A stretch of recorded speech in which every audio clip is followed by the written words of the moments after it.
लाच स्वीकारताना मुख्याध्यापक विलास मधुकर पाटील यांना अटक. शासकीय माध्यमिक आश्रमशाळा भादवड येथील मुख्याध्यापक विलास मधुकर पाटील यांना लाचलुचपत प्रतिबंधक विभागाच्या पथकाने 2350 रुपयाची लाच स्वीकारताना रंगी हात पकडले. या कारवाईमुळे आदिवासी विकास विभाग व शिक्षण क्षेत्रात एकच खळबळ उडाली.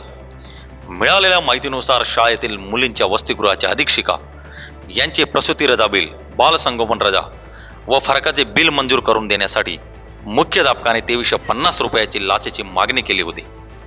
यानंतर संबंधित अधीक्षिकेने एसीबी नंदुरबार यांच्याकडे तक्रार दाखल केली.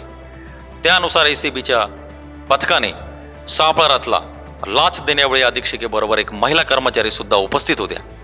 महिला कर्मचारी साध्या वेशात असल्याने मुख्याध्यापक यांनी ओळखले नाही व त्यांच्या समोरच कोणताही संशय न बाळगता लाच स्वीकारली.